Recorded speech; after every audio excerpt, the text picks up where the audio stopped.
Yo, what's up guys, John Boogle here. Here we are with the Into the Future Chapter 2 Moon in-depth guide. First of all, the most important thing, treasures. Absolutely get the treasures superior. You will need them, of course, the main ones being the anti-alien treasures.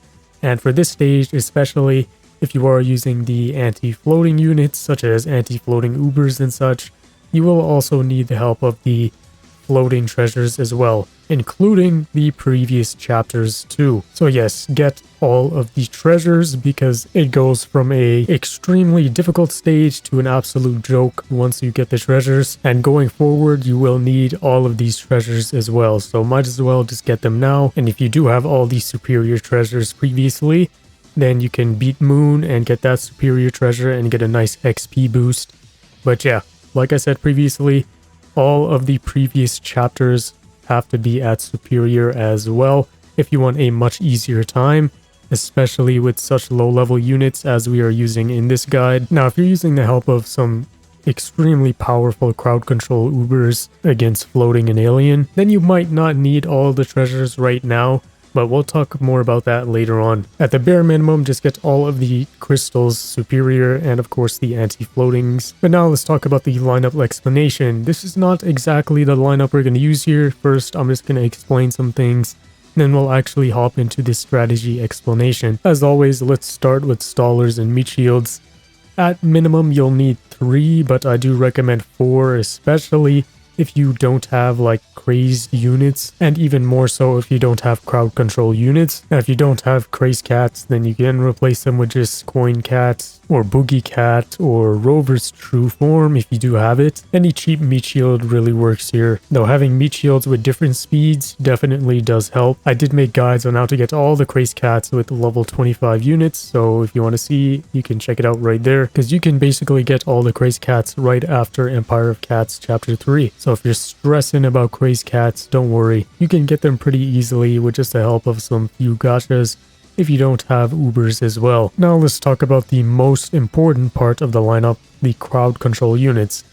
Now there isn't much you can use here other than Psycho Cat, because Corrupted Valkyrie outranges pretty much all of the reliable rare cat crowd control units, because not only is Corrupted Valk a alien enemy unit, but it's also a floating enemy unit. So most people would think to use some anti-floating crowd control units here, like Sanzo or Bishop even, and Necromancer, but those get outranged here, so they'll just get murdered. But stuff like Psycho Cat and Magica Cat can actually work here, but mainly it is Psycho Cat, because Magica Cat does get outranged, so there are some cases where Magica Cat will just die and not get its proc off. But Castaway also does get outranged here, but I also have it as an example here because there is moments where you can send Castaway in if you time it correctly and get that freeze proc off, even though it does get outranged. So yeah, other than Psycho Cat, you'll probably have to use some crowd control Ubers, because those are the only ones that really outrange Corrupted Valk here. Now if your levels are high enough, you won't need crowd control units. You can just burst Valkyrie down to hell using its damage knockbacks. But for crowd control Uber usage, of course, Ubers that weaken, freeze, knockback, or slow alien and or floating, and most of these Ubers do outrange Corrupted Valk, which sits at 350 range. Of course, you can always use Cyberpunk or Ibisu if you do have them, and you can also use Sniper the Deadeye or even Sniper Cat's second form as a crowd control unit. But with true forms, I found you won't really have to rely too heavily on crowd control in this level, because most of the heavy lifting of the team will be done by just the burst damage and damage knockbacks you'll get, and Ururun Wolf does suffice if you don't have Ubers. So just keep in mind, with low levels here, crowd control is absolutely a must. With higher levels, you won't have to worry as much, but I still do highly recommend bringing in at least one crowd control unit, even if it is Castaway, by getting that occasional freeze every now and then. It will help tremendously, and avoid these anti-floating rare crowd control units because they do get outranged. Even the super rare ones, Delinquent Cat gets outranged, Bodhisattva gets outranged, so really Psycho Cat is the main unit here. Now speaking of Castaway, let's talk about the other part of the lineup here. So we talked about your meat shields, we talked about the crowd control units. Let's talk about peon control, because you will definitely need some peon control in this level. And Castaway is especially good at that, and probably the best unit to use here as a peon control unit, because you can occasionally get that freeze proc off on Valk, and if you chain that freeze with units like Chronos or any other units that freeze Valk from a safe distance, you can pretty much sweep by this stage. But the main role here for us is to crowd control and clear the peons, because it is kind of difficult to handle the peons with low levels, because you won't have much time in the stage to just be fighting the peons the whole time. Otherwise, the wave pig comes out and you're screwed. Now, it does help to have one peon control unit that does outrange Valk, but that could be hard to find in your lineup. If you don't have something like Drama Cats, you can use Crazy UFO, but keep in mind, do not spam it in the stage because it does get outranged. Only use it for the peon waves. That's why Drama Cats is so nice here, because you can use it for both the peon waves and to just stack up against Valk for extra DPS. And if you don't have good units that outrange Valk and don't clear the peons as well, you can always go the classic dragon stacking or even dual dragon stacking. That will suffice. Keep in mind, you are pairing this with your Ubers and or Bahamut and Wolf. Unless you have some really great Ubers for the stage, you do not want to rely on Bahamut or Wolf to completely wipe out the peons in this stage, because they will struggle without support.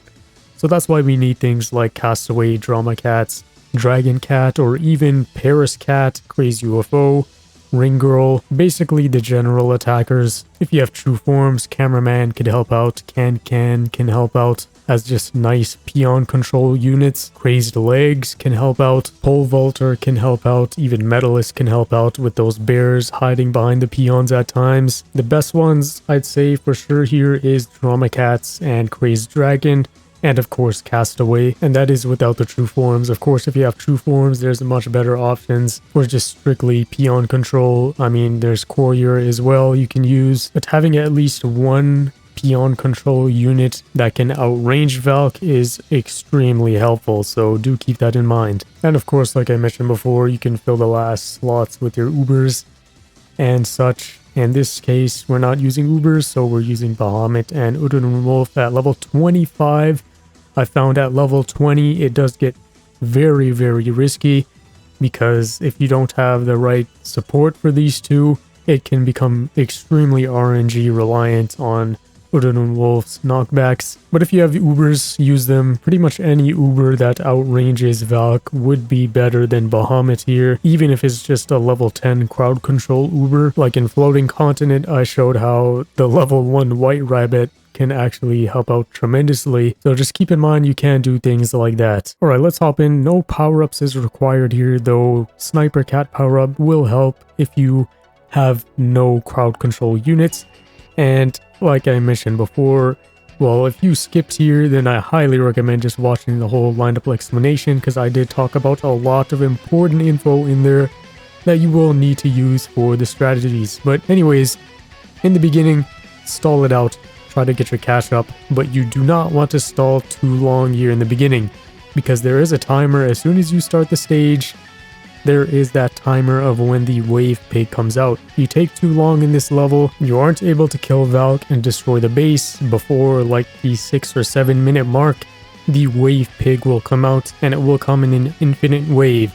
So yeah, it'll be rough, and you'll probably die unless you are using anti-wave units or true forms. So try to get your wallet maxed out as quick as possible, and try to get Valk out quickly, because you do not want to waste too much time, especially if you have low level units like we do here, because even when using Crazed Dragon and Drama Cats, which both outrange Valk, it will still take a decent chunk of time killing Valk. Now you can go about the stage two ways. If you have some really powerful crowd control units, you can push forward in the beginning here with them and just hard crowd control Valk near his base. But since we're using Psycho Cat and we have not that many great units to stack up here, we have to lure Valk near the halfway point so we could better manage, because we absolutely do not want to hit the cat limit while we're at Valk's base. Otherwise, Bahamut is dead, Udodun Wolf is dead, and the run is pretty much dead. So if you aren't using the help of crazy crowd control Ubers here, you want to meet Valk halfway, or even lure it a bit closer to your base for an easier time stacking up your units. Being closer to the base also means you could time in Castaway Cat much easier, and like there, we got the freeze proc off with Castaway there. As far as the rest of the level goes here, just make sure you always are stacking up your units that outrange Valk, like your Dragon Cats or Drama Cats if you are using them. But for crowd control purposes, Psycho Cat is the one you mainly want to send out all the time. Castaway is just here to clear the peons. So your peon control units, don't spam them all the time, otherwise they'll get really tight on cash. So only use them if there are waves of peons that pose a threat to Bahamut and Udodun Wolf if you are using them. Because without peon control units, what would happen here is the peons would push forward, which means Valk pushes forward as well. And then Valk is able to kill your Bahamut or all of your stacked units in a matter of no time. So that's why it's very important to have at least some form of peon control in this level. And it's also very important because Psycho Cat is a single target unit, which means it could only hit one unit at a time. And having your Psycho Cat stack hitting the peons constantly does not help. So you need to clear those peons so Psycho Cat is properly crowd controlling Valk and you're getting that stack built up. Now the very scary thing about Valk is Valk has a strengthen effect, so after she reaches about 40% HP, she doubles her damage with the strengthen effect. So it is very scary if you don't have crowd control units. Valk will absolutely tear through everything, though it is also a nice way to track Valkyrie's health to see if you are close to taking down Valk or not. Believe it or not, this stage was actually nerfed because it used to be just absolute insanity when it released. Even with full treasures, people were struggling pretty greatly. Even today, if you are using low level units like here, it is still kind of a struggle. When that strengthen comes up, you have no crowd control units, you are going to get wiped off the field. Now, if you're using Bahamut and Udodun Wolf, there is a high chance they're going to die a lot in this stage, unless you get lucky with Udodun Wolf knockbacks. But the thing here is the peon control we have here is so elite that Psycho Cat is able to maintain that slow on Valk, which lets our Bahamut stay alive. And as you can see here, now we have 2 Bahamuts on the field, and 2 Wolves on the field as well. So yes, while Psycho Cat may be the MVP of this stage, it will mean nothing if you don't have units to clear the peons in the way. But yeah, you'll eventually stack up so much that you'll pin Valk to the base, and you'll be able to just murder Valk, and you'll be pretty good. As always, let's hop into more lineup examples. Now, of course, the classic way here is with the dual dragon setup. You don't have units like Drama Cats or Castaway or other good units that outrange Valk.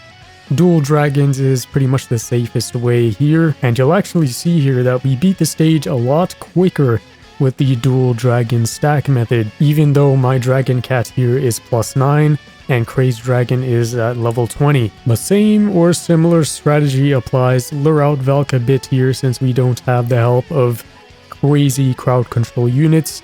We only have Psycho Cat here, so we want to use that opportunity to lure Valk and stack up quickly against Valk, then trying to fight a losing battle at Valk's base. If you don't clearly get what I mean, I'll explain it a bit more in depth here.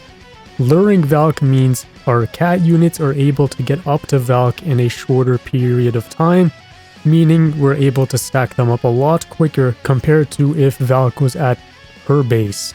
Now, of course, eventually Valk will reach her base if you are using units that knock back Valk, because Udodun Wolf here will knock back Valk to her base, but we'll already have a stack built up, so we'll be safe. So that's why we lure in the beginning to build up that stack. Otherwise, if we try to build up the stack in the beginning at Valk's base, our units get up very slowly, especially Psycho Cat, and it's going to be very hard to stack them up there. So if you do not trust yourself bringing Valk close to your base, bring it to at least the halfway point. That is good enough. And if you don't know what the halfway point is, it's always right below Cat God. But yeah, look at that, slightly faster than the previous lineup. Like always, in all of my guides, I always mention, well, I don't always mention, but I always expect you to realize that you don't have to copy the exact same lineup or use the exact same units. There is one unit here that I do say you must have if you don't use the crowd control Ubers, and that is Psycho Cat. But other than that, there are so many general attackers you can use, so many other meat shields you can use, and of course, if you don't want to use Bahamut and Udurun Wolf, you can use Ubers. All of these guides are never meant to be copied to a 1-to-1 ratio. You're always supposed to adapt the guide to your lineup and your units and your levels. That's why I do spend a tremendous amount of time in these updated guides, going even more in depth in the lineup explanations, explaining countless of replacements and other units that could work in the stage. So definitely do not skip that part, because it is a crucial, important part in every single one of my guides. And I am planning to do a guide on how to use guides in the future. Yes, sounds like a joke, but eventually I am gonna do it for real. So for those struggling on how to use a guide, keep an eye out on that soon. Also, I did not mention the rinse and repeat strategy in this level, but basically what that is, in short explanation here, is once you pin Valkyrie to the base, there is a problem that can occur where all of your units move forward into Valkyrie's range slowly, and that means Valk is just gonna wipe everything off the field. So what you can do is rinse and repeat. Just let Valk kill all of your units, come back to the halfway point, and set up once again. Of course, only do this if your big hitters are on recharge, like your Ubers and such. But the risk to this strategy is, of course, Alien Pig coming out, the Wave Pig coming out. But if you're using strong units like we are here, you won't really have that much of an issue, and the rinse and repeat strategy is only really effective in Into the Future Chapter 3, though it is an option here as well. But yeah, that's pretty much it for Into the Future Chapter 2 Moon. Drop a like if this guide helped you out, subscribe if you're new, join the hashtag Boogle gang. But yeah, that's it. Into the Future Chapter 3 guides will be coming out soon. Of course, the old ones are still there as always. But yeah, that's it. It's been John Boogle, and see ya.